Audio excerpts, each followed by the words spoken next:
On poursuit donc cette émission consacrée largement à ce mois d'octobre rose et au cancer du sein pour sensibiliser, mobiliser et parler de belles histoires. C'est le cas avec Angélique, notre invitée depuis le début de cette émission. C'est aussi le cas avec votre chronique, Coralie. Oui, tout à fait. Alors moi, j'ai décidé d'aborder encore cette thématique du cancer du sein, parce qu'on est en plein dedans, de rappeler des choses qu'Angélique a rappelées, parce qu'elle m'a fait une magnifique introduction à ma chronique, qu'aujourd'hui, le cancer du sein, c'est important parce qu'on en guérit. Et c'est ça que j'aimerais faire passer, ce message qu'on essaie de faire passer aussi à travers les carnets santé, c'est qu'il y a tout ce côté prévention et dépistage qu'on oublie parfois.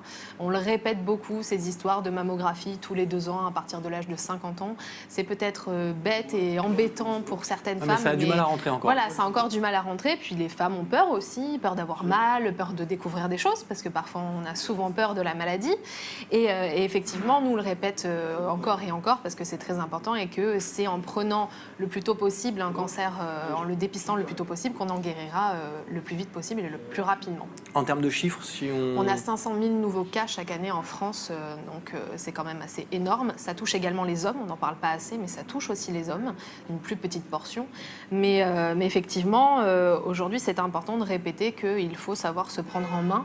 Donc on a tout ce côté prévention, ça c'est encore autre chose, mais on a ce côté dépistage où la Ligue contre le cancer fait d'ailleurs très bien son travail là-dessus et essaie de marteler en tête des femmes à partir de 50 ans. Et même avant, puisqu'on va parler d'une jeune femme qui, elle, n'a pas attendu 50 ans pour malheureusement avoir un cancer du sein, qu'il faut surveiller, qu'il faut, quand on est jeune, par exemple, s'auto-palper la poitrine pour voir si on ne découvre pas une petite grosseur, une boule qui, en fait, ne fait pas mal, mais qu'on sentirait tout simplement en passant la main.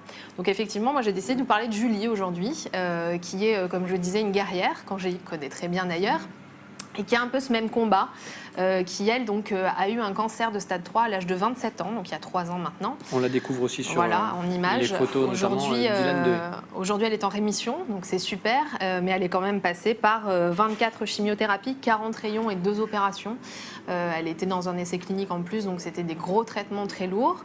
Donc elle est passée par toutes ces étapes où effectivement elle a perdu ses cheveux, elle a perdu ses cils, quasi ses sourcils aussi.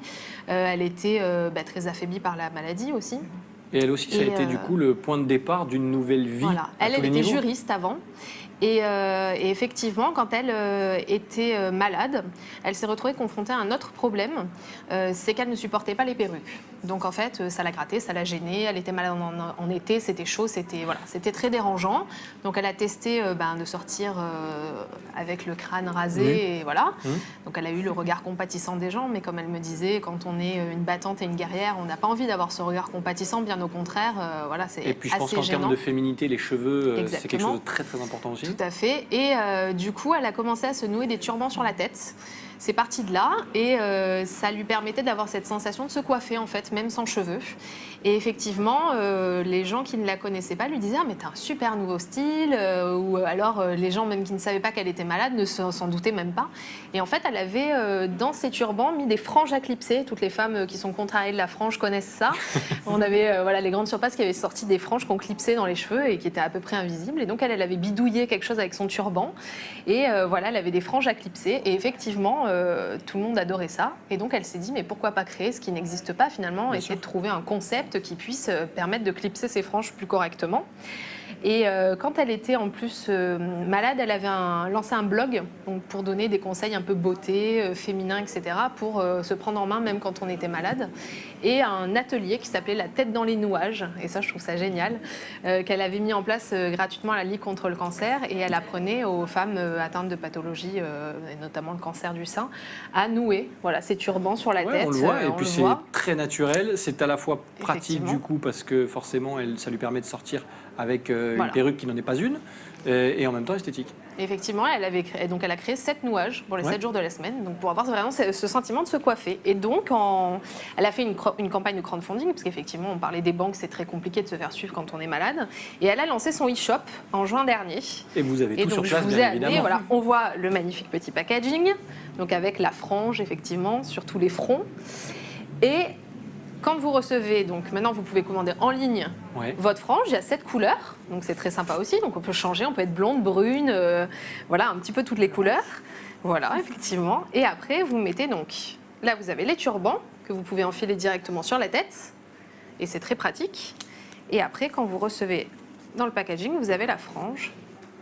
Donc là, par exemple, vous voyez, hop, D'accord. en cheveux synthétiques. Et vous pouvez tout simplement mettre votre... je ne la mettrai pas parce que ça ne me va pas du tout. Non, mais je vous Angélique, demande. peut-être. J'avais pas prévu de vous demander. Voilà, et d'essayer, donc avec non ce serre-tête tout simple, en fait, D'accord. vous mettez la frange, vous mettez le turban par-dessus, on le Par-dessus. voit très bien Ouais, sur les bien sûr, photos, ouais. et après vous clipsez tout simplement sur les côtés avec des petites barrettes, les cheveux, et ni vu ni connu, on a l'impression que c'est juste un super style en fait. Donc dans chaque packaging, Voilà. 6 franges, Alors, 7 pardon. On peut commander tout ce qu'on veut en D'accord. fait. Tout est à disposition. Ce qui est super, c'est que c'est remboursé par la sécurité sociale en plus. Donc c'est génial. Et donc vous pouvez commander une frange ou 7 si vous avez envie, un turban ou plusieurs. Alors il y a des turbans, il y a des bonnets de bain aussi pour l'été. Voilà. D'accord. Et pour les enfants aussi, à la sortie ce qu'on appelle les franginettes. On a vu des petites Donc photos. c'est super d'une jeune aussi fille, parce ouais, bien sûr. qu'effectivement, le cancer, ça touche aussi les enfants. Et les Bien enfants sûr. aussi ont des problèmes de perte de cheveux. Et donc voilà, là, il y en a vraiment pour tous les goûts, Voilà. dans différentes matières. Il fallait juste demander, regardez, la photo, elle est là. Voilà. Et c'est parfait. du coup, effectivement, c'est vraiment super novateur.